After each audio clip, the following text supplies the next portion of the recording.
সম্মানিত সুধী, আমি মহাগ্রন্থ আল কোরআনের একটি আয়াতে কারিমা তেলাওয়াত করেছি। নবী করিম সাল্লাল্লাহু আলাইহি ওয়াসাল্লামের অসংখ্য হাদিস থেকে একটি হাদিস পাঠ করেছি। হাদিস এবং এই আয়াতকে সামনে রেখে আজকের সংক্ষিপ্ত আলোচনা ইতি টানব। আমা তৌফিক ইল্লা বিল্লাহ। সম্মানিত সুধী, আল্লাহ সুবহানাহু ওয়া তাআলা তিনি আমাদেরকে সৃষ্টি করেছেন মহান এক লক্ষ্য নিয়ে। সে লক্ষ্যটি হলো ওয়ামা খালাকতুল জিন্না ওয়াল ইনসা ইল্লা লিয়াবুদুন। মানুষ এবং জিন জাতিকে আমি সৃষ্টি করেছি কেবলমাত্র শুধুমাত্র আমার ইবাদতের জন্য। ইবাদতের মাঝে দুইটি জিনিস রয়েছে, আই ওয়াহিদুন, আল্লাহর ইবাদতের সাথে সাথে পৃথিবীতে যত মতদার্শ রয়েছে, মত পথ পন্থা রয়েছে, সবগুলোকে প্রত্যাখ্যান করে শিরিক মুক্ত ইবাদত করার জন্য আল্লাহ তাআলা এই পৃথিবীতে আমাদেরকে পাঠিয়েছেন। এই আয়াতের ব্যাখ্যা সুলভ আরেকটি আয়াত, প্রত্যেক উম্মতের মাঝেই আমি নবী রাসূল প্রেরণ করেছি একটা উদ্দেশ্য নিয়ে। সেটি কি? আন ইবুদুল্লাহ ওয়াজতানিবুত তাগুত, যে তারা আমার ইবাদত করবে এবং তাগুত থেকে বেঁচে থাকবে। এই আয়াতটি সূরাতুন নাহাল এর 36 নম্বর। অর্থাৎ আল্লাহ সুবহানাহু ওয়া তাআলা তিনি বলছেন, আমি যুগে যুগে প্রত্যেকটি কওমের মাঝে আমি নবী রাসূলকে প্রেরণ করেছিলাম দুইটি উদ্দেশ্যে। একটি হলো নিরঙ্কুশভাবে আমার ইবাদত করবে, আর তাগুতের ইবাদত থেকে, অর্থাৎ তাগুত বলা হয় মা উবিদা মিন দুনিল্লাহ, আল্লাহ ব্যতীত অন্যের ইবাদত করা থেকে বিরত থাকবে। এই মহান লক্ষ্য নিয়ে আমাদের উপরে কতগুলো ইবাদত, কতগুলো কাজ বাতলিয়ে দিয়েছেন, যে কাজগুলো আল্লাহ সুবহানাহু ওয়া তাআলার পক্ষ থেকে আবশ্যক করে দেওয়া হয়েছে।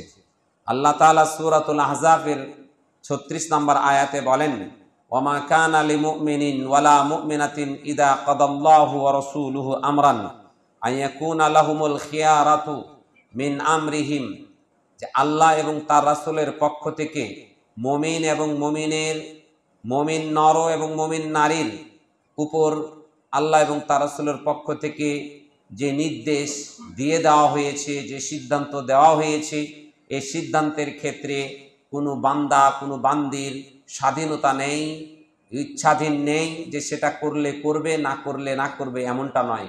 বরং প্রত্যেকটি মুমিন মুসলমান, প্রত্যেকটি মুমিনা নারী, তাদের উপর আবশ্যক হলো আল্লাহ এবং তার রাসূল যে বিধান দিয়ে দিয়েছেন সেই বিধান মাফিক, সে বিধান অনুপাতে নিজের জীবনকে পরিচালনা করা, এটা আবশ্যক করে দিয়েছেন।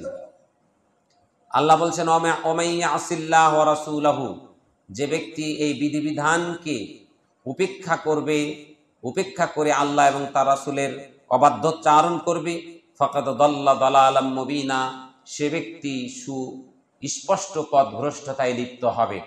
তাহলে বোঝা যাচ্ছে ইবাদত আমাদেরকে করতেই হবে। ইবাদত করতে হলে আল্লাহ এবং তার রাসূল যেভাবে আমাদেরকে বাতলিয়ে দিয়েছেন সে বাতলানো পথেই করতে হবে, অন্যথায় সেটা আল্লাহ তাআলার কাছে কবুল হবে না। সম্মানিত সুধী, এমনই ইবাদতের মহান সুযোগ নিয়ে আল্লাহ তাআলা রমজানুল মুবারককে আমাদেরকে দান করেছেন। অর্থাৎ এই বান্দা দ্রুত কিভাবে আল্লাহ তাআলার কাছে ক্ষমা নিয়ে নিবে, কিভাবে নিজেকে পরিশুদ্ধ করে আল্লাহর আনুগত্যের মাধ্যমে আল্লাহর দয়া, আল্লাহর রহমত এর চাদরের মধ্যে ঢুকে আল্লাহ তাআলা সন্তুষ্টি নিয়ে জান্নাতে যাবে, তার পথ পন্থাগুলো আল্লাহ তাআলা তিনি দিয়েছেন আমাদের জন্য। তার মধ্যে অন্যতম হলো রমজানুল মুবারক। এই রমজানুল মুবারক সম্পর্কে আমি আমার গত জুমার খুতবায় আমি আলোচনা করেছিলাম যে রমজানুল মুবারক এমন একটি মাস যে সালাফ বিদ্বানরা তারা এই মাসটির জন্য 6 মাস পূর্বে থেকে দোয়া করতেন যে আল্লাহুম্মা বাল্লিগনা, হে আল্লাহ তুমি আমাদেরকে পৌঁছে দাও এলা রমাদান, রমজান মাসে আমাদেরকে পৌঁছে দাও এবং রমজানের সিয়াম সাধনা করার আমার তৌফিক দান করো। এভাবে 6 মাস থেকে পূর্বে থেকেই তারা দোয়া করতেন। রমজান মাস যখন পেয়ে যেতেন তখন রমজান মাস ভালোভাবে আদায় করে সর্বশেষ এরপরে আরো 5 মাস দোয়া করতেন যে হে আল্লাহ আমলগুলো করেছি সেটা কবুল করো। আমাদের স্বভাবে আসলে কবুল করার, আমরা ইবাদত করেই সন্তুষ্টির ঢেকুর তুলি। তাহাজ্জুদের সালাত পড়েছি, দান সদকা করেছি, 5 ওয়াক্ত সালাত পড়ি, এর মাধ্যমে আমরা মানে সন্তুষ্টির ঢেকুর তুলি। আসলে এটা উচিত নয়। আপনার আমলটা আল্লাহর কাছে কবুল হলো কি হলো না আপনি তো জানেন না। আপনার আমলটা কবুল হতেও পারে, আমলটা কবুল নাও হতে পারে। এই জন্য আপনাকে আল্লাহ তাআলার কাছে চাইতে হবে, হে আল্লাহ তুমি আমার সালাতটাকে কবুল করো, হে আল্লাহ তুমি আমার যাকাতটাকে কবুল করো, হে আল্লাহ তুমি আমার দান সদকাকে কবুল করো, হে আল্লাহ তুমি মসজিদের দানকে তুমি কবুল করো, হে আল্লাহ আমার ভালো কাজগুলোকে তুমি কবুল করো, হে আল্লাহ তুমি আমার পরিবারের আমলগুলোকে কবুল করো। এভাবে আল্লাহর কাছে কবুলিয়াতের জন্য দোয়া করতে হবে। আল্লাহ নবী সাল্লাল্লাহু আলাইহি সাল্লাম তিনি বলছেন, সবচাইতে অক্ষম ওই ব্যক্তি, সবচাইতে অক্ষম ওই ব্যক্তি যে ব্যক্তি আল্লাহ তাআলার কাছে চায় না, যে ব্যক্তি আল্লাহ তাআলার কাছে তার তলব, তার কামনা বাসনা পেশ করে না।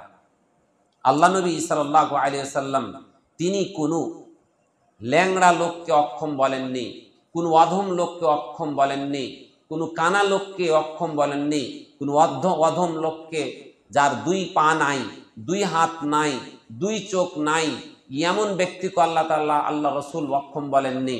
বরং অক্ষম বলেছেন ওই ব্যক্তিকে যে ব্যক্তি আল্লাহর কাছে চায় না। তা আল্লাহর কাছে চাইতে হবে, অর্থাৎ আপনি রমজানের যে ইবাদত করবেন সে ইবাদতটা আল্লাহর কাছে কবুল হওয়ার জন্য আপনি আল্লাহ তাআলার কাছে দোয়া করবেন, আল্লাহ তুমি আমার এই আমলকে কবুল করো। রব্বানা তাকাব্বাল সিয়ামানা, রব্বানা তাকাব্বাল কিয়ামানা, রব্বানা তাকাব্বাল তিলাওয়াতানা, রব্বানা তাকাব্বাল জামিআ আমালিনা ইয়া আরহামার রাহিমিন। এভাবে আমাকে আপনাকে আল্লাহ তাআলার কাছে দোয়া করতে হবে। তাই সালাত বিদ্যানগণ রমজানের সিয়াম শেষ করার পরে তারা আরো 5 মাস এটা কবুলের জন্য দোয়া করতেন।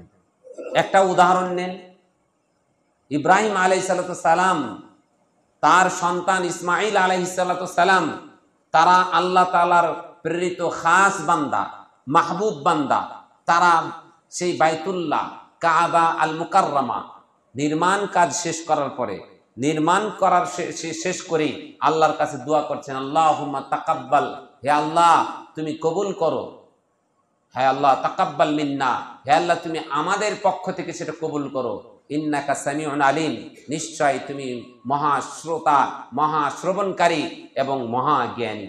তাহলে ভাবুন তো, একজন আল্লাহ তাআলার পছন্দসই বান্দা ইব্রাহিম আলাইহিস সালাম, তিনি হচ্ছেন উলুল আজম, নবীদের যতগুলো নবী ছিলেন সম্মানিত সবচেয়ে উলুল আজম যেই নবীগুদেরকে বলা হয় তার মধ্যে ইব্রাহিম আলাইহিস সালাম। তাহলে বুঝুন, তিনি এবং তার সন্তান এরকম কাবার মতন একটা মসজিদ তৈরি করে আল্লাহর কাছে দোয়া করছে, হে আল্লাহ তুমি এটাকে কবুল করো। তাহলে কোথায় আমি আর কোথায় আপনি?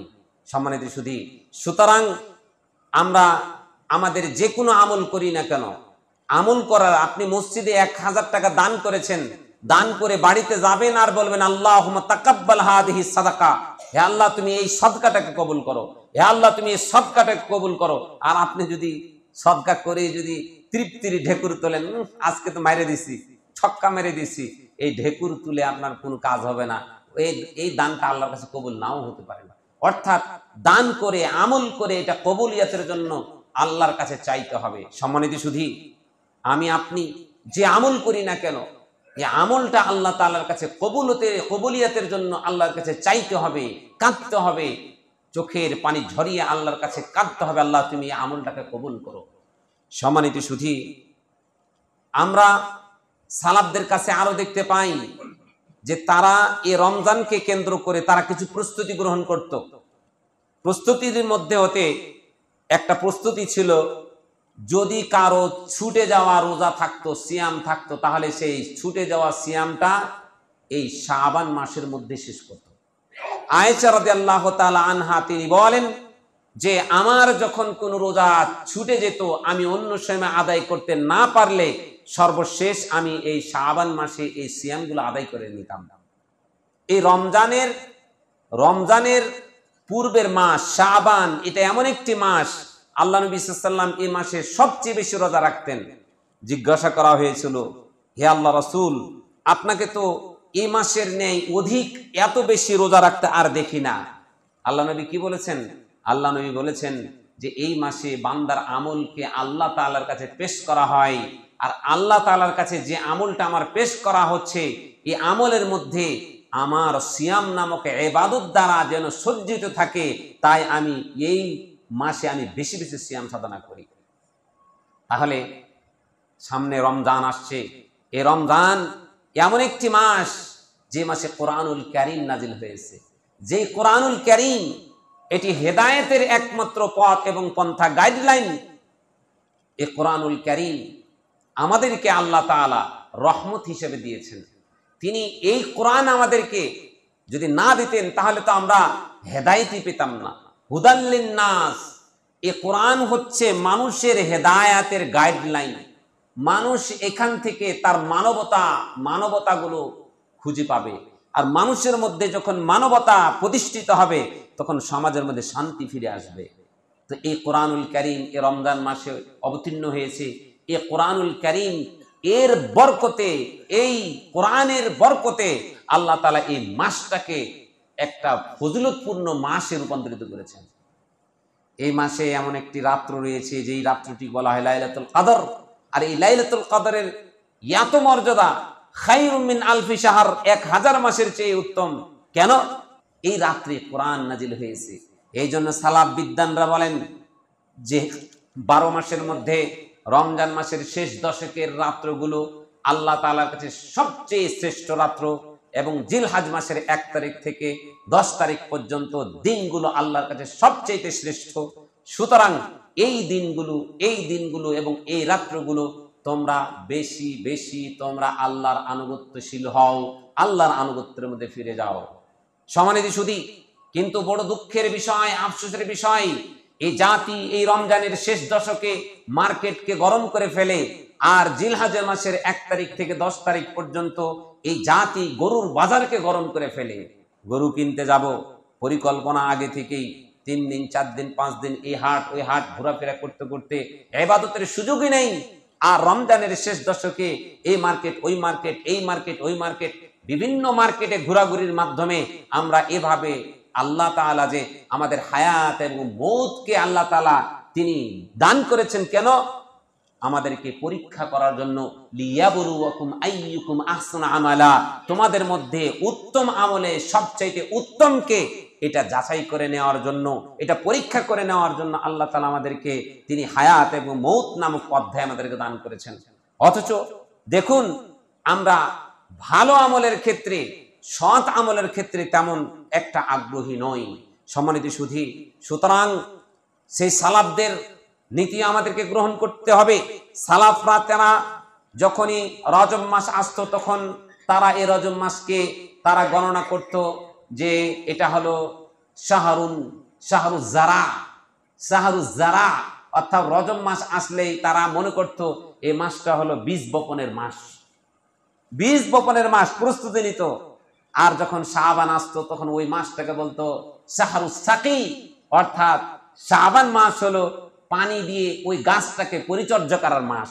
আর রমজান মাস যখন আসতো তখন তারা এই মাসটাকে মনে করত শাহরুল হাসাদ, অর্থাৎ এই মাসটা হলো আমার ফসলকে কেটে নিয়ে ঘরে নিয়ে যাওয়ার মাস। রমজান মাস আপনার ফসলকে কেটে ঘরে নেওয়ার মাস, অতএব আপনাকে প্রস্তুতি নিতে হবে এই মাসটা কিভাবে উদযাপন করবেন। সম্মানিত সুধী, এই মাসকে উদযাপন করার প্রস্তুতি স্বরূপ আপনাকে শাবান মাসে বেশি বেশি সিয়াম সাধনার উচিত ছিল।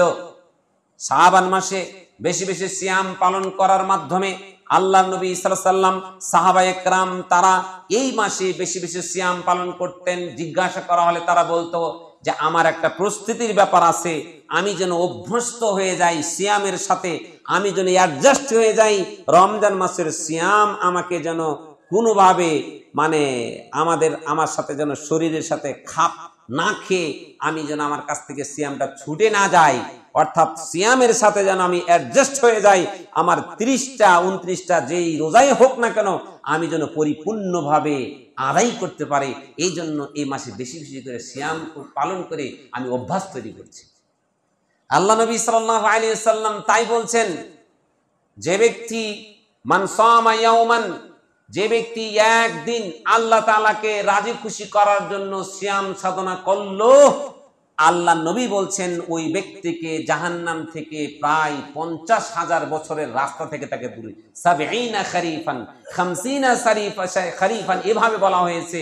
অর্থাৎ আপনি যদি একটা দিন আল্লাহকে মহাব্বত করে ভালোবেসে সিয়াম সাধনা আদায় করেন, তাহলে আপনাকে জাহান্নাম থেকে এতটা দূরে রাখা হবে, এতটা দূরে রাখা হবে, অর্থাৎ জাহান্নামে যেতে আপনার 50,000 বছর লাগবে। এতটুকু দূরে আপনাকে জাহান্নাম থেকে দূরে আল্লাহ তাআলা সরিয়ে রাখবেন।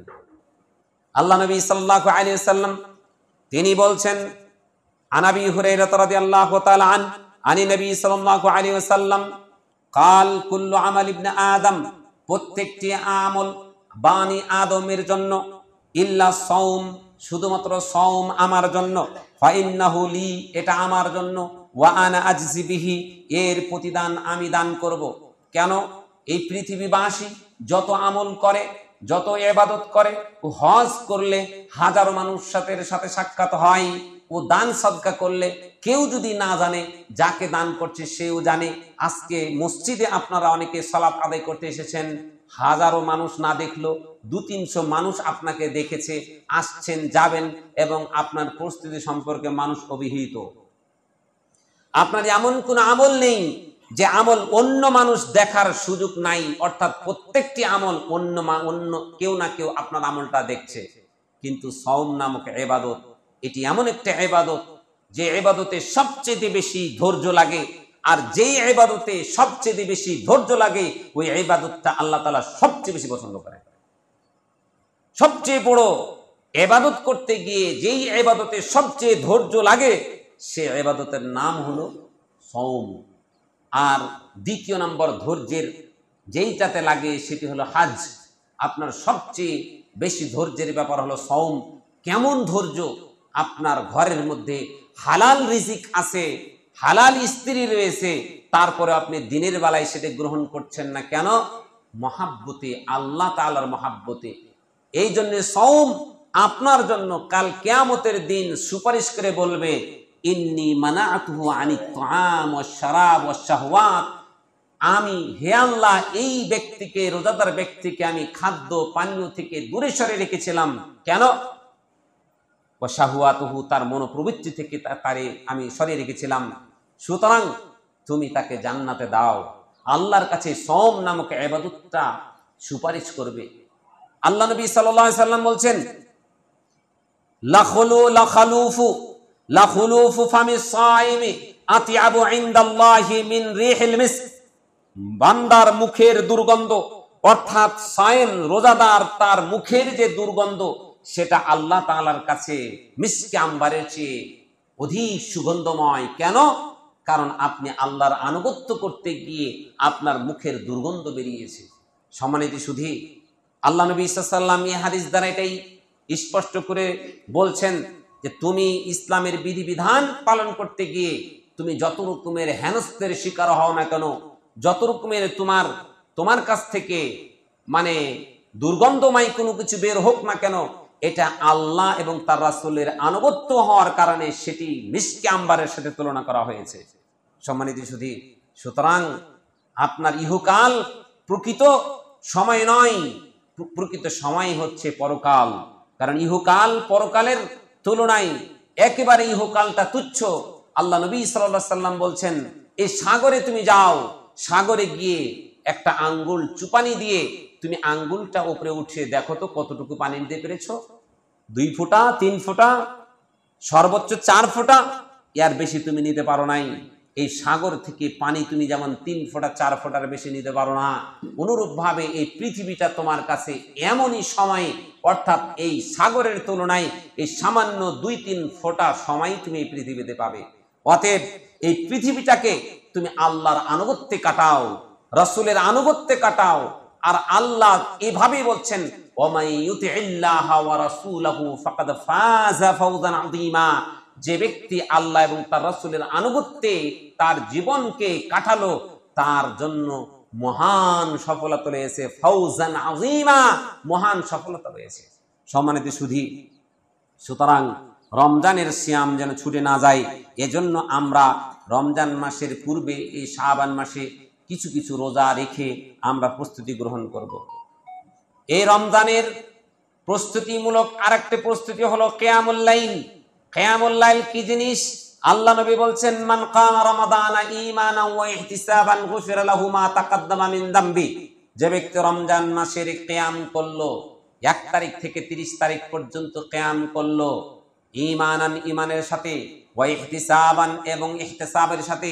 ইহতিসাব মানে আমি আল্লাহকে ভয় করি, আল্লাহর দয়া কামনা করি এবং জাহান্নাম থেকে ভয় করি, এমন আশা রেখে যে আল্লাহ তাআলা একমাত্র আমার আমলটা কবুল করতে পারে। আল্লাহ জান্নাতের মালিক, আল্লাহ জাহান্নামের মালিক, সুতরাং আমি যে কিয়াম করলাম এটি আল্লাহ তাআলা কবুল করবে বলে আমি আশাবাদী।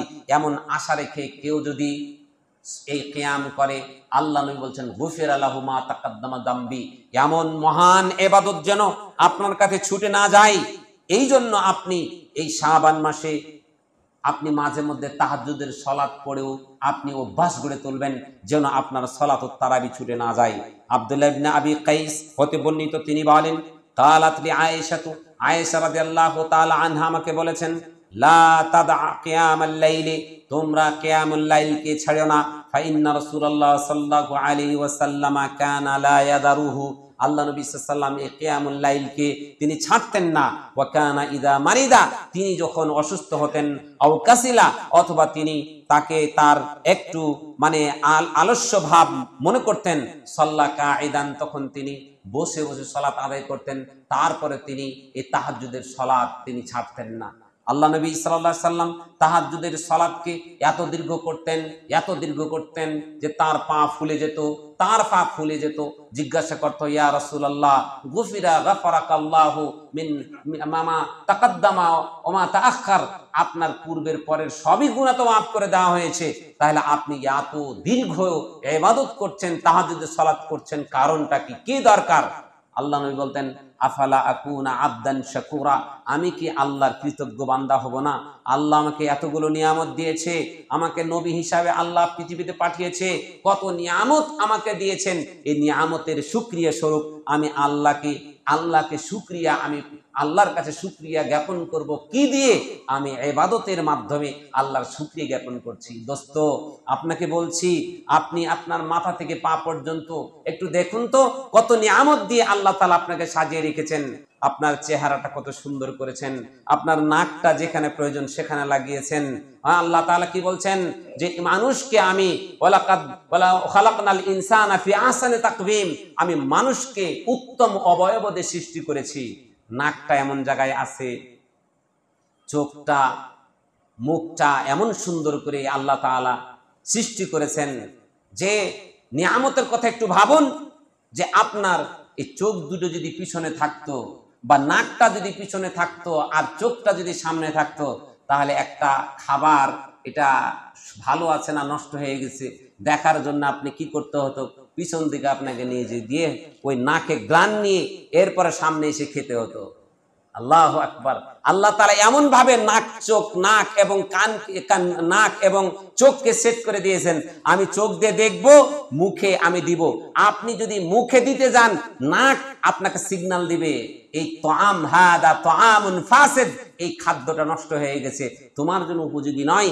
এই নাক তোমাকে সিগন্যাল দিয়ে বলে দিবে। আল্লাহু আকবার। এটা কি তোমার জন্য নিয়ামত নয়?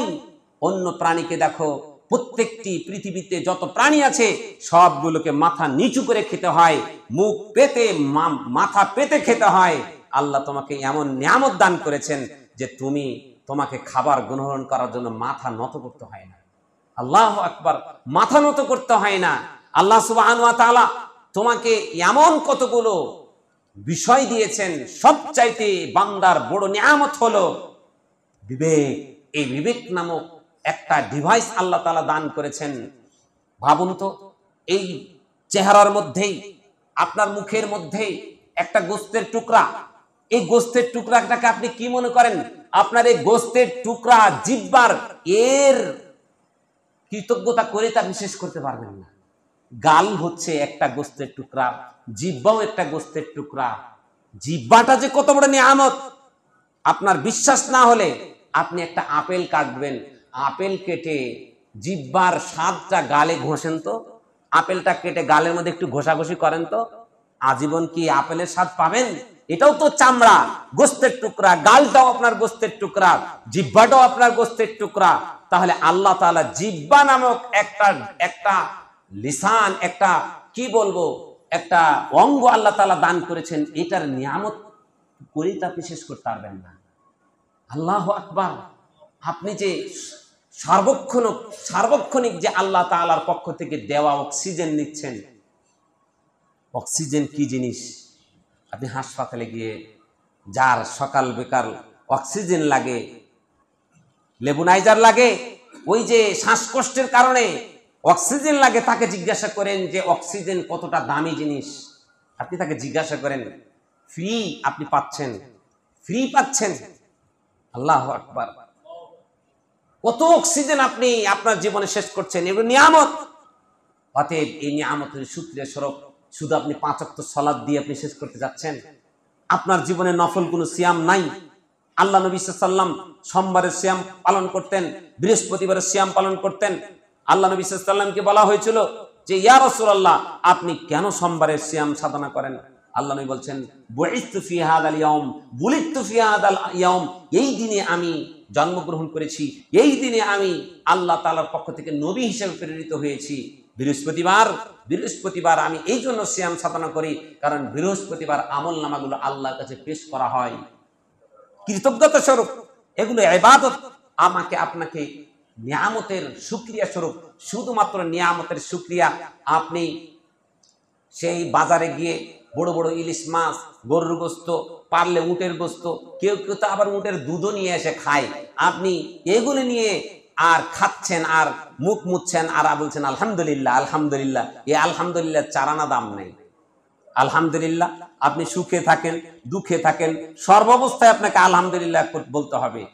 আর কৃতজ্ঞতা প্রকাশ করা, শুকর কাকে বলা হয়? শুকর হলো আপনাকে তার বিনিময় দান করা, তার বিনিময় দেওয়া। আপনাকে আল্লাহ তাআলা নিয়ামত দিয়েছেন, নিয়ামত স্বরূপ আপনি দান সদকা করা, নিয়ামত স্বরূপ আপনার কারো উপকার করা, অর্থাৎ এটাকে বলা হয় শুকর। শুকর বিনিময় দেওয়ার মাধ্যমে হয়, আর হামদ আপনার মুখ দিয়ে উচ্চারণ করলে হয় আলহামদুলিল্লাহ। সম্মানিত সুধী, সুতরাং আমরা রমজান মাসের সিয়ামের সময় কিয়াম করব, এটা আমাদের প্রস্তুতি স্বরূপ। এর আগে আমরা তাহাজ্জুদের সালাত আদায় করব আল্লাহ তাআলার শুকরিয়া জ্ঞাপনার্থে। সম্মানিত সুধী, রমজান মাসের প্রস্তুতিমূলক আমাদেরকে দান সদকার একটা সিদ্ধান্ত গ্রহণ করতে হবে। দান সদকা এটি মানুষের পাপকে মুছে দেয়। দান সদকা, পৃথিবীতে এমন কোনো আমল নেই যে আমল দ্বারা আল্লাহ তাআলার রাগকে নির্বাপিত করা যায়। দান সদকার মাধ্যমে আল্লাহর রাগকে নির্বাপিত করা যায়। আল্লাহ নবী সাল্লাল্লাহু আলাইহি ওয়াসাল্লাম বলেছেন যে মা মিন ইয়াউমিন ইসবিহুল আবদু ফীহি ইল্লা মালাকানি ইয়ানজিলানি। প্রত্যেক বান্দা যখনই তার সকালটা হয় তখনই তার কাছে দুইজন ফেরেশতা আসে। একজন এসে ফায়াকুলু আহাদুহুমা, একজন এসে বলছে আল্লাহুম্মা আতি মুনফিকান খালাফা, হে আল্লাহ এই দানকারী ব্যক্তিকে তুমি এর প্রতিদান দান করো। হে আল্লাহ এই দানকারী ব্যক্তিকে তুমি তার প্রতিদান দান করো। হে আল্লাহ তুমি এই দানকারী ব্যক্তিকে তুমি তার প্রতিদান দান করো। এভাবে একজন ফেরেশতা এসে দানকারীর জন্য দোয়া করতে থাকে, আরেকজন ফেরেশতা বলতে থাকে আল্লাহুম্মা আতি মুমসিকান তালাফা, হে আল্লাহ এই বখিল ব্যক্তিটাকে তুমি ধ্বংস করো। হে আল্লাহ তুমি এই বখিল ব্যক্তিটার সংসার থেকে তুমি বরকত উঠিয়ে নাও, এর মাঝে বরকত দিও না, এরকে ধ্বংস করো। এভাবে ফেরেশতা এসে সকাল সন্ধ্যা আমার আপনার জন্য দোয়া করে। আপনি যদি ওই ফেরেশতার দোয়ার মধ্যে শামিল হতে চান, তাহলে আপনি প্রস্তুতি গ্রহণ করেন। রমজানকে কেন্দ্র করে আপনি বেশি বেশি করে দান সদকা করবেন। আল্লাহ নবী সাল্লাল্লাহু আলাইহি ওয়াসাল্লামের চরিত্রটা কি ছিল? রমজান যখন আসতো তখনকার রিহিল মুরসালা, তিনি ঝড়ের গতিতে তিনি দান করতেন। দেখতেন না পকেটে কত টাকা আছে, কি আছে দেখতেন না, ধরতেন আর দান করতেন। আর তার কাছে যা থাকতো উদার হস্তে তিনি দান করে দিতেন। রমজান মাসকে, কারণ এটা কিসের মাস বললাম? এটা হলো রমজান মাসটা হলো ফসলকে ঘরে নেওয়ার মাস। ফসলকে ঘরে নেওয়ার মাস। ফসলকে যদি আপনি ঘরে নিতে চান, মা বাবার জন্য, আত্মীয় স্বজন, কবরে শুয়ে আছে, পৃথিবীতে কোনো আমল নেই যে আমলের মাধ্যমে আপনার কবরে আপনার বাপ মাকে আপনি সওয়াব পাঠাতে পারেন। পৃথিবীতে এমন কোনো আমল নেই। আল্লাহ নবী সাল্লাল্লাহু আলাইহি ওয়াসাল্লাম বলছেন, ইদা মাতাল ইনসান ইনকাতা আনহু আমালুহু, মানুষ যখন মৃত্যুবরণ করে তখন তার সমস্ত আমলগুলো বন্ধ হয়ে যায়, ইল্লা মিন সালাস, তিনটা আমল ব্যতীত। একটা হলো সাদকাতিন জারিয়া, এটি বহমান দান, মসজিদ মাদ্রাসায় দান। আরেকটা হলো আও ইলমিন ইনতাফাউ বিহি, উপকৃত ইলম, আপনি ইলম শিখেছেন, সে ইলমটা অন্যের কাছে দিলেন। আও ওয়ালাদিন সালিহিন ইয়াদউ লাহু, অথবা সৎ সন্তান তার জন্য দোয়া করে। এই তিনটা আমল ব্যতিরেকে পৃথিবীতে আর কোনো কাজ নেই, এমন কোনো আমল নেই যে আমলের মাধ্যমে আপনার পিতা মাতার কবরে আপনি সব পৌঁছাতে পারেন। তবে আল্লাহ নবী সাল্লাল্লাহু আলাইহি ওয়াসাল্লাম আরেকটা সুযোগ রেখেছেন, সেটা হলো সাদকা। তুমি যদি পিতামাতার নামে সদকা করো, তাহলে এই সদকাটা ওই পিতামাতার কবরে গিয়ে পৌঁছে, অর্থাৎ কবরে যাওয়ার সাথে সাথে আপনার সমস্ত আমলগুলো বন্ধ হয়ে যায়। তাহলে আপনি কোরআন এবং হাদিসের রেফারেন্স গুলো দেখলে আপনি পাবেন সদকায়ে জারিয়া, অর্থাৎ দান আপনার বাবা করে গিয়ে থাকলে সেটা সদকায়ে জারিয়া। আপনার বাবার পক্ষ থেকে আপনি যদি দান করেন সেটাও সদকায়ে জারিয়া, আপনার পিতামাতার কাছে পৌঁছবে। আর আপনি যদি আপনার বাবা মার জন্য দোয়া করেন সেটাও আপনার বাবা মা সে কবরে থেকে পাবে। আর আপনি আপনার বাবা যদি মানুষকে এমন ইলম শিখিয়ে দিয়ে যায়, ওই ইলমের জারি যতক্ষণ থাকবে ততক্ষণ পর্যন্ত আপনার মা বাবা সেখানে পাবে। সুতরাং এই রমজান মাসকে আল্লাহ নবী সাল্লাল্লাহু আলাইহি ওয়াসাল্লাম যেভাবে ঝড়ের গতিতে দান করতেন, এমন অভ্যাস আপনারা গড়ে তুলুন। আপনাদের একটা সুযোগ সবসময় আসে না। ওই যে গত বছর দেখেন সদকায়ে জারিয়া, ওই যে ভাই দিয়েছে, আল্লাহ তুমি এটা কবুল করো। এটা যতদিন থাকবে তার আত্মীয় স্বজন, তার পিতামাতা অন্ধকার কবরে যারা চলে গিয়েছে, আল্লাহ এই দানের বরকত, এই দানের যে সওয়াব সেটা তুমি পৌঁছে দাও। যে ভাইয়ারা টাকা দিয়েছেন, বইগুলো যত মানুষ পড়বে, আপনারা পড়েন, আপনি এই বইগুলো পড়বেন, এই বইগুলো যত মানুষ পড়বে তার মা বাবার কবরে সদকায়ে জারি হিসাবে চালু থাকবে। আল্লাহ নবী কি বলেছেন যে as-সাদাকাতু তুতফিউন নার, সদকা জাহান্নামের আগুনকে নির্বাপিত করে দেয় যেমন পানি আগুনকে নিভিয়ে দেয়। সম্মানিত সুধী, সুতরাং আমাদেরকে প্রস্তুতি গ্রহণ করতে হবে রমজানের প্রস্তুতি বেশি বেশি করে দান করার। তার পূর্বে আমরা ইনশাআল্লাহ রমজানের নিয়ত করেই আমরা দানটা শুরু করব, আজকেই শুরু করব ইনশাআল্লাহ, এবং এটা রমজান মাসে গিয়ে শেষ হবে। আল্লাহ তাআলা আমাদেরকে কবুল করুন। সম্মানিত সুধী, আমরা এই ফেরেশতাদের বদদুয়া থেকে বেঁচে থাকতে হলে উদার হস্তে আমাদেরকে দান সদকার সে নীতি গ্রহণ করতে হবে। আল্লাহ নবীর সাহাবায়ে কেরাম এমন দান করতেন। আবু বকরের দানের কথা বলুন তো, আল্লাহ তাআলা কি বলছেন? আল্লাযীনা ইউনফিকুনা ফিস সাররা ওয়াদ দাররা ওয়া কাযিমিনাল গায়জ ওয়াল আফিনা আনিন নাস। আল্লাহ তাআলা কি বলছেন? যারা সচ্ছলে অসচ্ছলে আল্লাহ তাআলার রাস্তায় দান করে, আল্লাহ তাআলা কি বলছেন? যে তিনি মুহসিনদেরকে ভালোবাসেন। মুহসিন কারা? মুহসিন হলো আল্লাহর বান্দাদের মধ্যে সর্বস্তরের বান্দা হলো মুহসিন। প্রথম স্তর হলো মুসলিম, আপনি 5 ওয়াক্ত সালাত পড়ছেন, ওই আরকানুল ইসলাম 5টা আদায় করছেন, আপনি মুসলিম। আরকানুল ঈমান আপনি মেনে নিয়েছেন, আপনি মুমিন। আর এর পর্যায়ে আপনি যখন আল্লাহ তাআলাকে আপনি যখন সর্বস্তরে ভয় করেন, আপনি কোন কাজ করার আগেই মাথার মধ্যে চিন্তা আসে এটা আল্লাহ রাজি হবে না বেজার হবে, এই চিন্তা আপনার মাথায় যখন থাকবে তখন আপনি মুহসিন হয়ে যাবেন। একজন মানুষ যখন চিন্তা করবে আমি যে সামনে যাচ্ছি এটা আমার, এই যাওয়াটা আল্লাহ খুশি হবেন না বেজার হবে, আল্লাহ খুশি হবে না বেজার হবে, এই মাইন্ড সেটআপ যখন হয়ে গেল তখন আপনি মুহসিন। আমরা কয়জন চিন্তা করি বলেন তো? বাড়িতে যখন 20,000 টাকা মাহিনে, 20,000 টাকা বেতন, আমি বাড়িতে যখন 30,000 টাকা নিয়ে আসি, তখন কি আমার বউ বলে যে হ্যাঁ গো তুমি এই 10,000 টাকা কোথায় পেলে? জিজ্ঞাসা করে?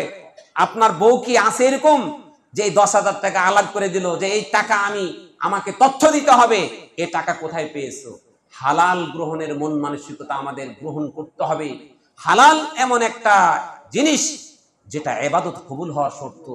আপনি তাহাজ্জুদের সালাত পড়ে মাথায় আপনি যদি দাগ ফেলে দেন, আপনি যদি হাজার টাকা খরচ করে, লাখ টাকা খরচ করে আপনি যদি বাইতুল্লাহ তওয়াফ করে আসেন আর ওই টাকাটা যদি হারাম থাকে, এই ইবাদত আল্লাহর দরবারে কবুল হবে না। সুতরাং আসুন এই মসজিদে দান করে, এটা হলো কোনো রাস্তা, সঠিক রাস্তা।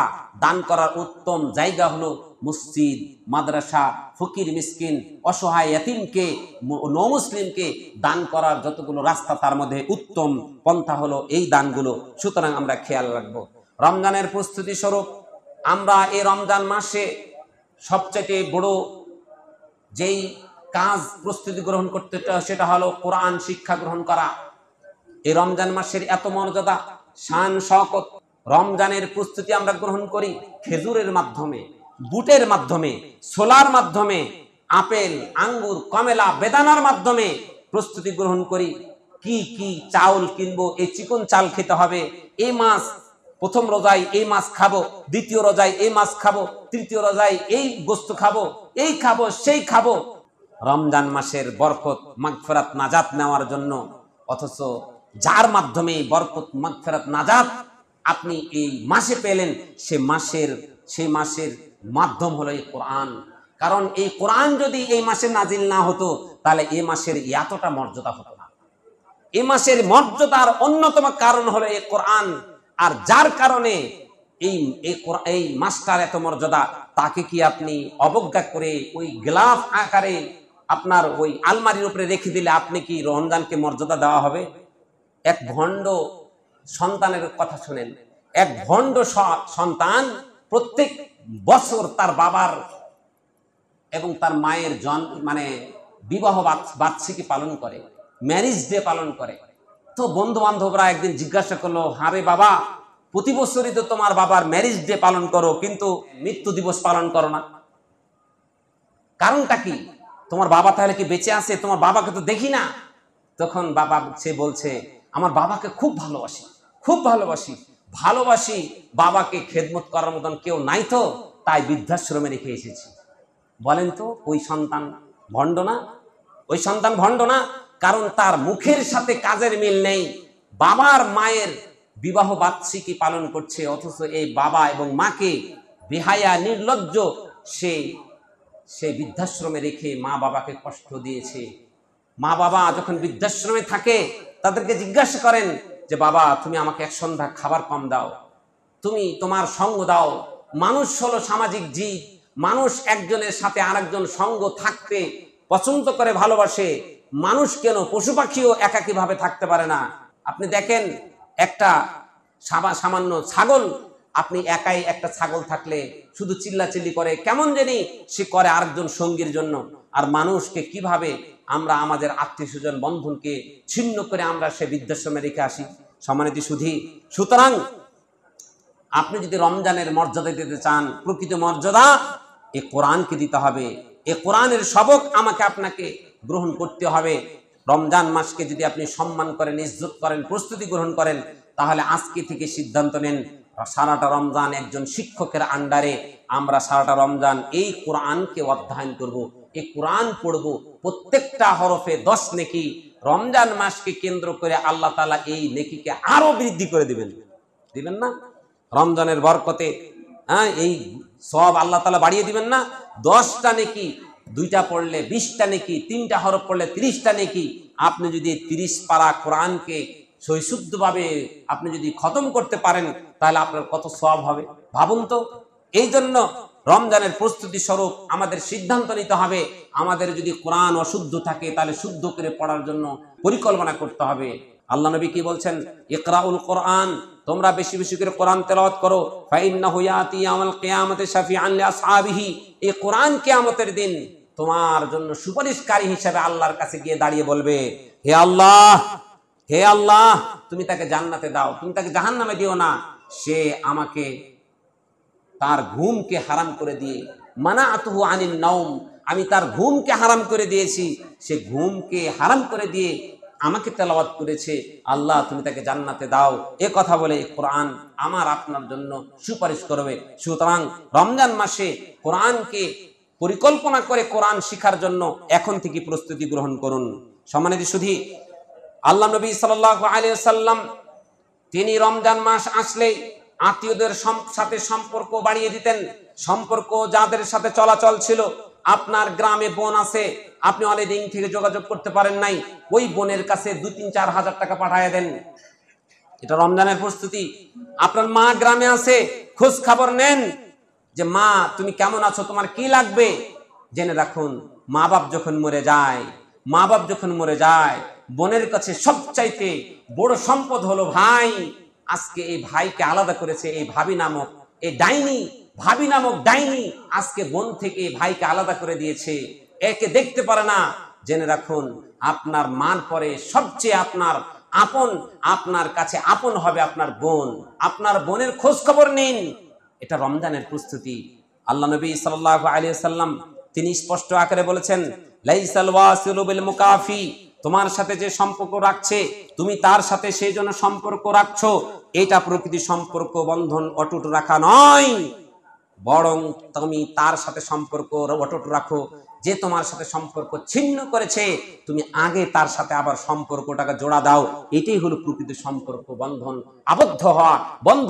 আবদ্ধ হওয়া, এটাই হলো প্রকৃত সম্পর্ক রক্ষা করা। আমরা কেমন চরিত্র, আমার সাথে সে চলে দেখে আমিও তার সাথে চলি, বোন আমাকে ভালোবাসে দেখেও আমি ভালোবাসি।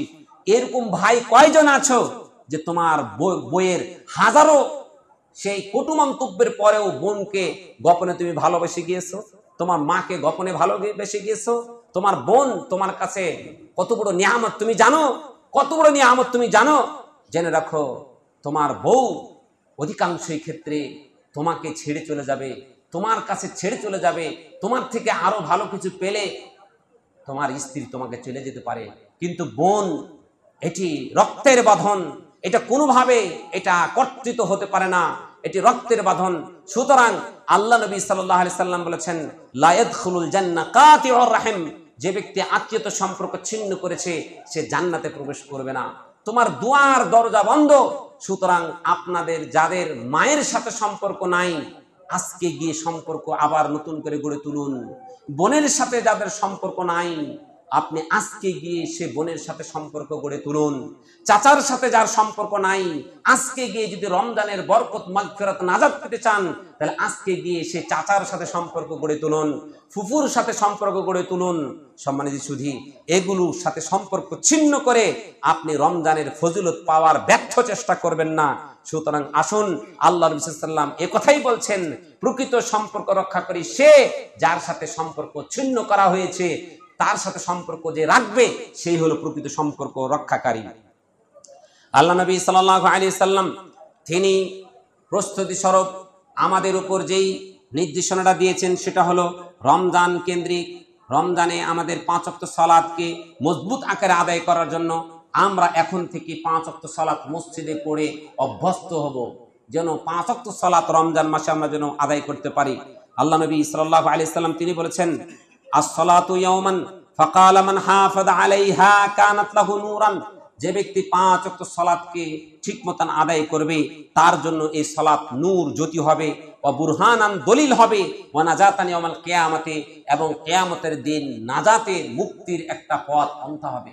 আপনি যদি আপনার নিজেকে কিয়ামতের দিন নূর আলো পেতে চান, নাজাত পেতে চান, দলিল হিসাবে সাক্ষী হিসাবে পেতে চান, কিয়ামতের দিন যতগুলো আমল আল্লাহর কাছে গিয়ে সাক্ষী দিবে আপনাকে জান্নাতে নেওয়ার জন্য, 1 নাম্বার হলো কোরআন, 2 নাম্বার হলো সওম, 3 নাম্বার হলো সালাত। এই 3টি ইবাদত আপনার জন্য সরাসরি আল্লাহর কাছে গিয়ে সুপারিশ করবে।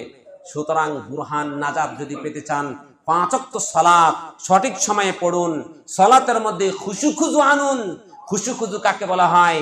আল্লাহ তাআলার সাথে আপনি যেন আল্লাহ তাআলার কথা আপনি যখন সালাতে আলহামদুলিল্লাহ পড়েন, আল্লাহ তাআলা আপনার সেই সালাতে জবাব দেয়, হামিদানি আব্দি, আমার বান্দা আমার প্রশংসা করলো।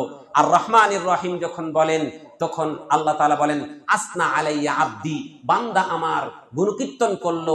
আপনি যখন বলেন আর রহমানির রহিম মালিক ইয়াউমিদ্দিন, তখন আল্লাহ তাআলা বলেন, মাজ্জাদানি আব্দি, বান্দা আমার বড়ত্ব ঘোষণা করলো। ইয়্যাকা না'বুদু ওয়া ইয়্যাকা নাস্তাঈন, ইহদিনাস সিরাতাল মুস্তাকিম, এটা যখন আপনি পড়েন সালাতের মধ্যে, তখন আল্লাহ তাআলা বলছেন, হাদা বাইনি ওয়া বাইনা আবদি ওয়াল আবদি মা সাআল। এই যে বান্দা বলছে, হে আল্লাহ তুমি আমাকে সরল সহজ পথ দেখাও, এই বিষয়টা আমার এবং বান্দার ব্যাপার। বান্দা যা চায় বান্দার জন্য তাই, অর্থাৎ আল্লাহ তাআলার কাছে বান্দা যেভাবে চাইবে আল্লাহ তাআলা সেভাবেই দিবে। আল্লাহর কাছে চাওয়াটা যদি সঠিক হয় আল্লাহ তাআলা সেই সঠিকভাবে আল্লাহ তাআলা তাকে দান করবে। এভাবে বান্দা সাথে আল্লাহ তাআলার কথোপকথন হয় সলাতে। সুতরাং সলাতে আপনি দাঁড়িয়ে যদি দোকানের চিন্তা করেন, আপনার বাড়ির চিন্তা করেন, আপনার সলাতের বাইরের বিভিন্ন আজে বাজে চিন্তা করেন, তাহলে আপনার সলাতটা এই শয়তানে নষ্ট করে দেয়। আল্লাহ নবী বলেছেন, মানুষ যখন সলাতে দাঁড়ায় তখন এই সলাতের কারো কারো এক অংশ আল্লাহর কাছে কবুল হয়, কারো কারো অর্ধেক অংশ কবুল হয়, কারো কারো আবার 4 ভাগের 3 ভাগ কবুল হয়, আবার কারো কারো আছে 1 ভাগও কবুল হয় না। যতটুকু সলাত আদায় করে সারাক্ষণেই ওই বাইরের চিন্তা, সলাতের মধ্যে খুজু নাই, এই সলাত আল্লাহ তাআলার কাছে কবুল হবে না।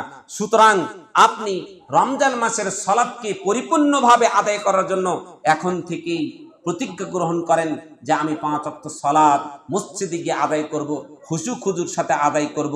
আপনার সফলতার মাপকাঠি হলো এই সলাত যে ব্যক্তি যার মধ্যে আসবে, আজ হোক কাল হোক, সে পাপ থেকে বেঁচে থাকতে পারবে। আর সলাত যে ব্যক্তি ছাড়বে শয়তান তার উপরে আধিপত্য বিস্তার করে ফেলে। সম্মানিত সুধী, তাই আমরা আল্লাহ নবী সাল্লাল্লাহু আলাইহি ওয়াসাল্লাম তিনি আরো বলেছেন, এই রমজানকে তুমি যদি স্বাগত জানাও তাহলে তোমার আরো একটি কাজ করতে হবে, সেটা হলো তোমার আখলাক চরিত্র পরিপূর্ণভাবে ভালো করতে হবে। তোমার যে ওই কুকুরের আচার ব্যবহার তোমার মধ্যে আছে, মাকে ঝিড়কি মেরে কথা বলা, সকাল বিকাল তোমার প্রতিবেশীর সাথে খারাপ আচরণ করা, তোমার অফিস সেই কলিগদের সাথে তোমার দুর্ব্যবহার করা, পাড়া প্রতিবেশীর সাথে দুর্ব্যবহার করা, ভাইয়ের সাথে দুর্ব্যবহার করা, তোমার খারাপ আচরণগুলো সেটিকে তোমাকে ছাড়তেই হবে। এটা হলো রমজানের একটা মর্যাদা, সম্মান। তুমি এইগুলো যদি রমজান মাসে করো তাহলে রমজানকে অপমান করা হবে। আল্লাহ নবী সাল্লাল্লাহু আলাইহি ওয়াসাল্লাম কি বলেছেন? আল্লাহ নবী আনিল মুমিনিনা আন উম্মুল মুমিনিন আয়েশা রাদিয়াল্লাহু তাআলা আনহা থেকে বর্ণিত, তিনি বলেন, সামি'তু রাসূলুল্লাহ সাল্লাল্লাহু আলাইহি ওয়াসাল্লাম ইয়াকুল, আল্লাহ নবীর কাছে শুনেছি যে ইন্নাল মুমিনা লা ইউদরিক বিহুসনি খুলুকিহি দারাজাতাস সাইমুল কায়েম, যে একজন মানুষ যদি তার চরিত্রকে সঠিক করে, তার চরিত্রকে যদি উত্তম করে, তাহলে একজন মানুষ সারা দিন রোজা রেখে সারা রাত্র কিয়াম করে যে সওয়াব পাবে, ওই সৎ চরিত্র, ভালো আখলাকওয়ালা মানুষ, চরিত্রবান মানুষ, আল্লাহ তাআলার কাছে সেই পরিমাণ সওয়াব তার আমলে লিখে দিবেন। সুবহানাল্লাহ। আপনি সারা দিন সিয়াম সাধনা করেছেন, আপনি রাত্রের বেলা কিয়াম করেছেন, এই কিয়াম করে সিয়াম রেখে আপনি যে সওয়াব কামিয়েছেন, একজন সৎ চরিত্রবান, ওকে দেখলেই মানুষের হৃদয়টা জুড়ে যায়। একজন আরেকজনের সাথে কথা বললেই হেসে মুচকি হেসে কথা বলে, তার কাছে ভালো ছাড়া কিছুই নাই, তার কাছ থেকে এত মধুর ব্যবহার তার কাছে আসে, মানুষ তাকে সবাইকে ভালোবাসতে চায়, সবাই তাকে ভালোবাসতে চায়। এমন চরিত্র যদি আপনি করেন তাহলে আল্লাহ তাআলা আপনাকে মুহসিনদের মধ্যে অন্তর্ভুক্ত করবেন। আল্লাহ নবী সাল্লাল্লাহু আলাইহি ওয়াসাল্লাম বলেছেন, ইন্না আকরাবাকুম মিন্নি মানজিলান ইয়াউমাল কিয়ামাতি, কিয়ামতের দিন আমার কাছে মানে মর্যাদার দিক থেকে সব চাইতে ওই ব্যক্তি আমার কাছাকাছি থাকবে, আহাসিনুকুম আখলাকান, দুনিয়াতে ফিদ দুনিয়া, দুনিয়ার মধ্যে সবচেয়ে যে চরিত্রবান ছিল, ভালো চরিত্রবান ছিল, এই চরিত্রবান কিয়ামতের দিন আমার কাছে মর্যাদার দিক দিয়ে সবচেয়ে কাছাকাছি থাকবে। সুবহানাল্লাহ। তাহলে আপনি রমজান মাসের মর্যাদা যদি দিতে চান তাহলে আপনার বদ চরিত্র যা আছে সবগুলো পরিত্যাগ করতে হবে, এই বদ চরিত্র গুলা দুর্বৃত্ত করতে হবে। সম্মানিত সুধী, রমজান মাসের মর্যাদা দিতে গেলে আপনার আল্লাহ নবী সাল্লাল্লাহু আলাইহি সাল্লাম বলেছেন, মান হাম্মা বিহাসানাতিন ফালাম ইয়ামালহা কুতিবাত লাহু হাসানা, ভালো কাজের নিয়াত করা, রমজান মাসে এই কাজগুলো করব। আল্লাহ নবী বলেছেন, তুমি যদি ভালো কাজের কোনো নিয়াত করো, নিয়ত করার সাথে সাথে তোমাকে ওই সওয়াবটা দিয়ে দেওয়া হয়। ওয়ামান হাম্মা বিহাসানাতিন ফাআমিলাহা, আর যে ব্যক্তি ভালো কাজের নিয়ত করার পরে ওই কাজটা সে আদায় করলো, আল্লাহ নবী সাল্লাল্লাহু আলাইহি ওয়াসাল্লাম বলছেন তাকে ওই আমলটা, তাহলে শুরুতেই একটা প্রস্তুতিমূলক স্বরূপ নিয়াত করার সাথে সাথে আল্লাহ তাকে একটা সওয়াব দিয়ে দিয়েছেন। আর আমলটা যখন করবে তখন এই আমলটাকে আল্লাহ তাআলা তখন তাকে আরেকটা নেকি দান করেন, আর এই নেকিটার সাথে সাথে এটা 10 থেকে 700 গুণ পর্যন্ত বৃদ্ধি করে দেন। সুবহানাল্লাহ। সুবহানাল্লাহ। সুতরাং রমজান মাসে কি কি ভালো কাজ করবেন এমন নিয়ত এখন থেকে করে ফেলান না। এই নিয়তের মাধ্যমে কি হবে? নিয়ত করেন যে আমি 5 দিন ইফতার করব, নিয়ত করেন যে আমি 5 জন অসহায় ব্যক্তিকে খাওয়াবো, নিয়ত করেন ভালো কাজের নিয়ত করেন। নিয়ত করার সাথে সাথে আপনাকে আল্লাহ তাআলা একটা নেকি দান করবেন, আর এটা যখন বাস্তবায়ন করবেন এই নেকিটাকে 10 থেকে একেবারে 700 গুণ পর্যন্ত আল্লাহ তাআলা বৃদ্ধি করে দিবেন। অপরপক্ষে দেখুন, আপনি যদি একটা খারাপ কাজ করেন, এই খারাপ কাজ করার সাথে সাথে এই ফেরেশতারা কিন্তু আপনার এই খারাপ গুনাহটা লেখে না, অপেক্ষা করে। আর অপেক্ষা করে যে এই খারাপ কাজ থেকে সে বিরত থাকে কিনা। যখন সে খারাপ কাজটা সে আদায় করে তখন তার ওই সমপরিমাণ গুনাহ তার লেখা হয়। এটার জন্য তার গুনাহ বৃদ্ধি করা হয় না, এটাকে আল্লাহ তাআলা বান্দার প্রতি ইহসান স্বরূপ এটা করে থাকেন। সুতরাং ভালো কাজের নিয়তগুলো আমরা আদায় করি, এখন থেকে আমরা শুরু করি এবং রমজান মাসে সেটা আমরা বাস্তবায়ন করার মাধ্যমে আল্লাহ তাআলার যে রমজানের বরকত দিয়েছেন সে বরকতের শামিল আমরা হতে পারবো। এই রমজান মাসের প্রস্তুতি স্বরূপ আপনাকে আরেকটা চরিত্র গ্রহণ করতে হবে। আল্লাহ নবী বলছেন, লা ইউমিনু আহাদুকুম হাত্তা ইউহিব্বা লিআখিহি মা ইউহিব্বা লিনাফসি। আপনি নিজের জন্য যা পছন্দ করেন আপনার অন্য ভাইয়ের জন্য তা পছন্দ করবেন। রাত্রের বেলায় আপনি একটা খাবার খেতে পারেন নাই, তারপরের দিনও খেতে পারেন নাই, বিকাল বেলায় তরকারিটা গন্ধ হয়ে গেছে, আপনি আপনার বুয়াকে আপনার ড্রাইভারকে সে খাবারটা দিয়ে দিলেন। কেন দিয়েছেন? আপনি খেতে পারেন না, আপনি যে খেতে পারেন না ভাই, আপনি প্রকৃত মুমিন হতে পারেন নাই। আপনি যেটা খেতে পারেন না, ও গরিব বলে আপনি কিভাবে তার জন্য চয়েস করলেন, পছন্দ করলেন? এই চরিত্র আপনাকে ছাড়তে হবে, এই চরিত্র আপনাকে ছাড়তে হবে। আপনি যেই জিনিসটা মহব্বত করে খান, ওই মহব্বতের জিনিসটা আরেকজনকে দান করলে দিলে আল্লাহ সবচেয়ে বেশি খুশি হয়। আপনি যখন অন্য মানুষকে দিবেন, একটা ফকির মিসকিন কে যখন দিচ্ছেন তখন আপনি মনে করবেন আমি যেন আপনার পরিবারকে খাওয়াচ্ছি, আমি আমার সন্তানকে খাওয়াচ্ছি, আমি আমার স্ত্রীকে খাওয়াচ্ছি, আমি আমার মাকে খাওয়াচ্ছি, আমি আমার বোনকে খাওয়াচ্ছি। মা, বোন, ছেলে, সন্তানকে খাইয়ে যেমন পরিতৃপ্তি পাবেন, অন্য মানুষকে খাইয়ে দান করে যদি আপনি পরিতৃপ্তি না পান তাহলে বুঝবেন আপনার দানটা আল্লাহর কাছে কবুল হয়নি, কবুল হবে না। আপনি মসজিদে দান করেছেন, একটা ব্যাটারি দিলেন, ব্যাটারি দেওয়ার পরে আপনার মনের মধ্যে যেটা তৃপ্তি পাবেন, যেন আমি আমার সংসারের আমার মায়ের জন্য একটা খরচ করলে যে তৃপ্তি, আমি যেন মসজিদে এইটা দিয়ে আমি পরিতৃপ্তি পেলাম, এমন প্রতৃপ্তি যখন আপনার অন্তরে ফিল করবেন আপনার দানটা আল্লাহর কাছে কবুল হয়েছে। কয়জন আছি পরিতৃপ্তি পেয়ে দান করার পরে শয়তান খোঁচা মারতে থাকে, আহা দে দিলি, আর ওই শয়তানের এভাবে খোঁচা মারতেই থাকে। শয়তানের এই খোঁচা থেকে বাঁচার জন্য বেশি বেশি আপনাকে ইস্তিগফার পাঠ করতে হবে। যত বেশি আপনি ইস্তিগফার পাঠ করবেন, আল্লাহ নবী সাল্লাল্লাহু আলাইহি ওয়াসাল্লাম বলছেন, ওয়াল্লাহি, আল্লাহ শপথ করে বলছি, ইন্নী লা আস্তাগফিরুল্লাহ ওয়া আতুবু ইলাইহি, আমি আল্লাহর কাছে প্রত্যেক দিন আল্লাহর কাছে আমি তওবা করি, ইস্তিগফার পাঠ করি, আকসার মিন 70 মাররা, 70 বারের বেশি। 70 বার বলে এটা কোনো 70 বার সংখ্যা নয়। মুহাদ্দিসিনে ইকরাম এই 70 100কে বলেছেন, এটা দ্বারা উদ্দেশ্য হলো অধিক পরিমাণ। বলেন তো, আল্লাহ নবীর পূর্বের গুনাহ মাফ করে দেওয়া হয়েছিল, পরের গুনাহ মাফ করে দেওয়া হয়েছিল। ওই মাসুম লোকটি যদি ডেইলি 100 বার আল্লাহর কাছে ক্ষমা চাইতে পারে, তাহলে আমাদের কতবার ক্ষমা চাওয়া দরকার? সেই ক্ষমা চাওয়ার এটা আমাদের নেই। আমরা যদি ক্ষমা চাই তাহলে আল্লাহ তাআলার পক্ষ থেকে রিজিক এসে ভরে দিবে। নূহ আলাইহিস সালাম তিনি বলছেন, কুলতুস্তাগফিরু রাব্বাকুম ইন্নাহু কানা গাফফারা, হে আমার জাতি তোমাদেরকে বলছি, তোমরা তোমাদের রবের কাছে বেশি বেশি করে ইস্তিগফার পাঠ করো, ইস্তিগফারের মাধ্যমে কি হবে? ইউরসিলিস সামা আলাইকুম মিদরারা, আল্লাহর পক্ষ থেকে আসমান থেকে তার রিজিক ঢেলে দিবেন। তুমি যত ইস্তিগফার পাঠ করবে, যত বেশি ইস্তিগফার পাঠ করবে, তত শয়তান তোমার থেকে দূরে যাবে এবং রিজিক এসে তোমার ঘরের মধ্যে উকি দিবে। রিজিকের জন্য তোমাকে উকি দিতে হবে না, এই রিজিক এসে তোমার কাছে উকি দিবে। সম্মানিত সুধী, অতএব বেশি বেশি ইস্তিগফারের মাধ্যমে এই শয়তানকে দূরীভূত করা যায়। একদা এক শয়তান, এটা একটা গল্প, ইবলিসের একটা গল্প। অনেকগুলো চাবি নিয়ে শয়তান যাচ্ছে। শয়তানের চাবিগুলো দেখা গেল কিছু কিছু চাবি আছে চক চক চক চক করছে, আর কিছু কিছু চাবি আছে এত মরিচা ধরে রয়েছে। জিজ্ঞাসা করা হলো কি ব্যাপার? কিছু কিছু চাবি দেখা যাচ্ছে চকচক করছে, আবার কিছু চাবি রয়েছে মরিচা ধরে। কয় শয়তান বলছে, যারা যে চাবিগুলোতে দেখছো মরিচা ধরে রয়েছে, এটা আমার খাঁটি অনুসারী।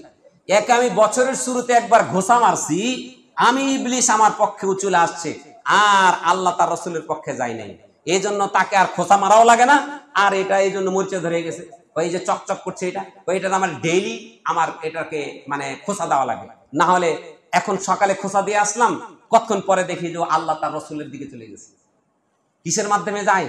ইস্তিগফারের মাধ্যমে। আল্লাহু আকবার।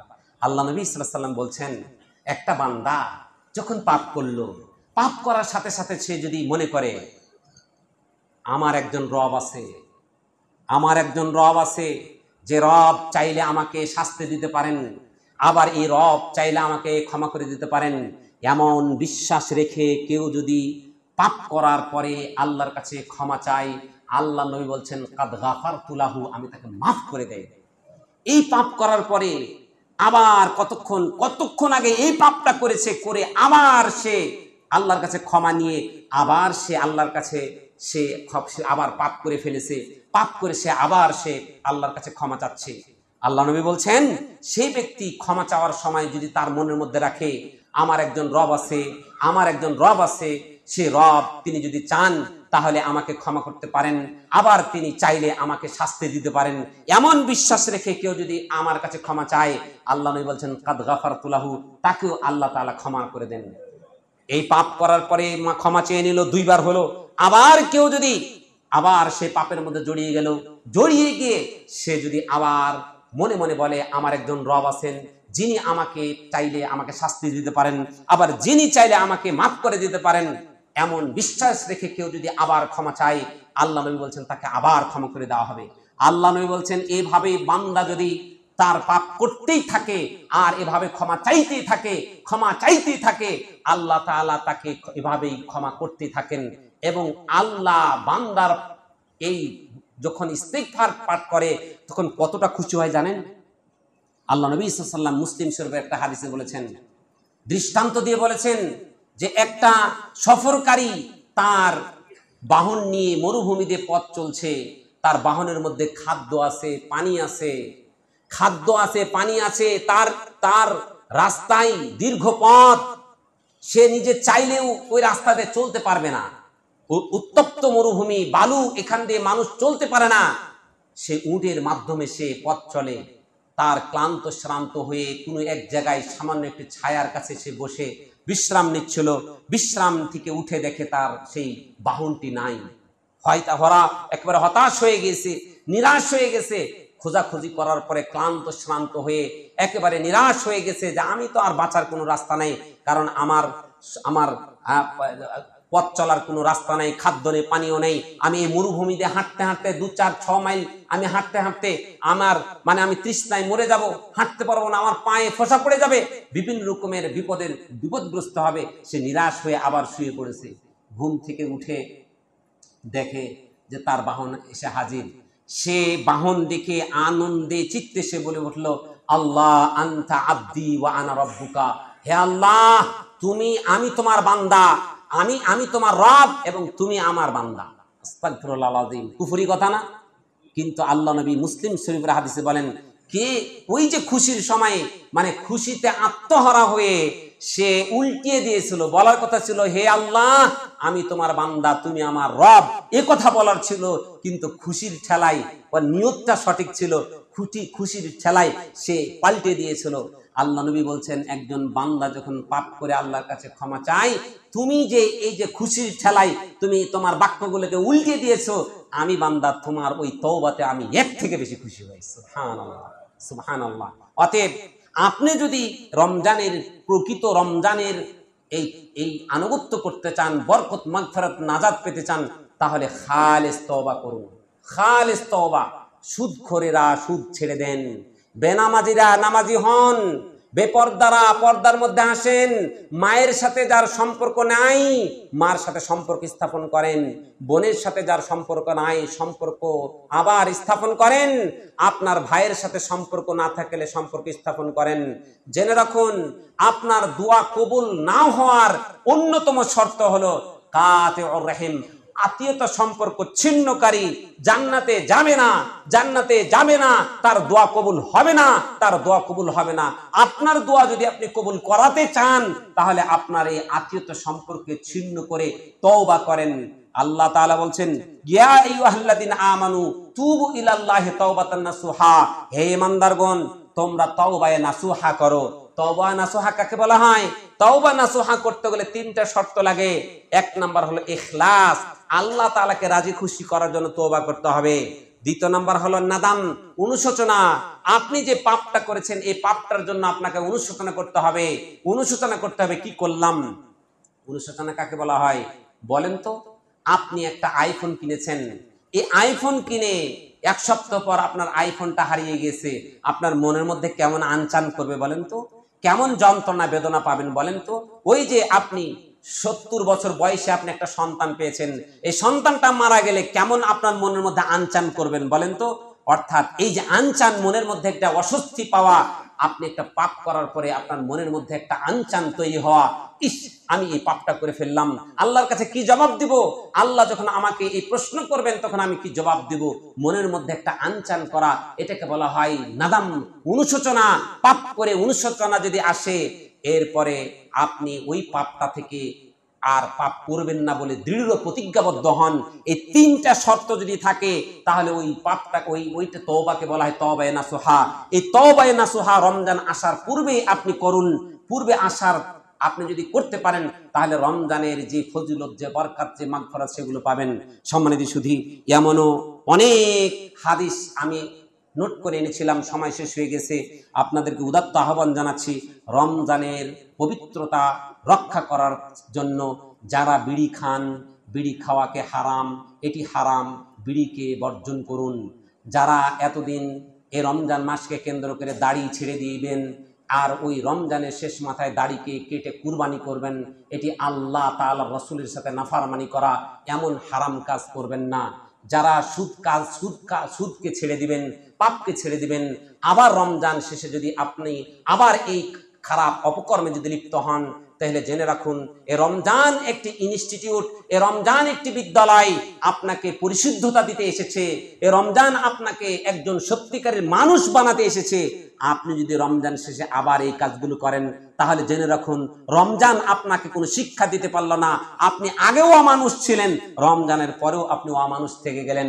সুতরাং রমজান হলো একজন মানুষকে মানুষ বানানোর একটা ইনস্টিটিউট।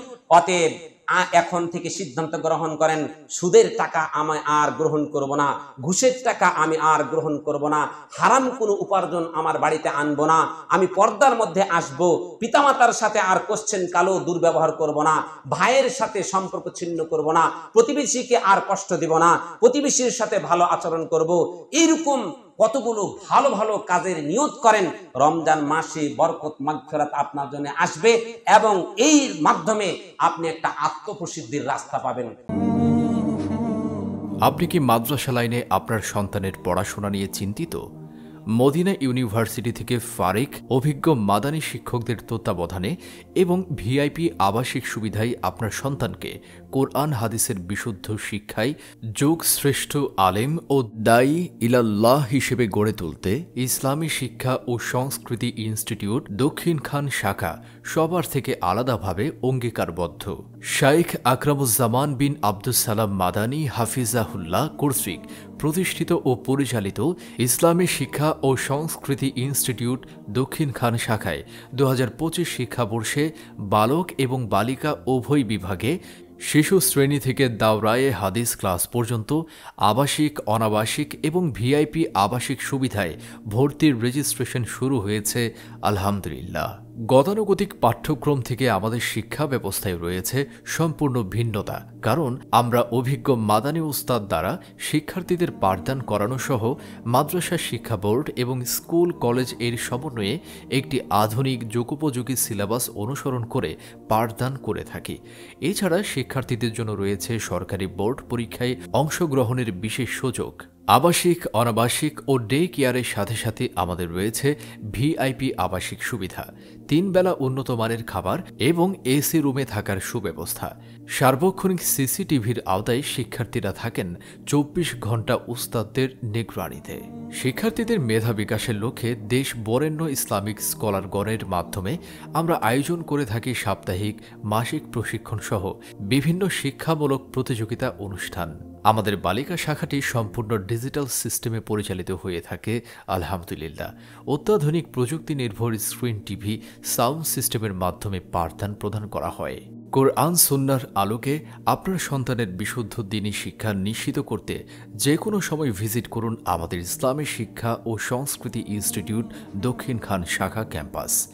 এই আহ্বান শেখ আকরামুজ্জামান বিন আব্দুস সালাম মাদানী হাফিজাহুল্লাহ এর পক্ষ থেকে।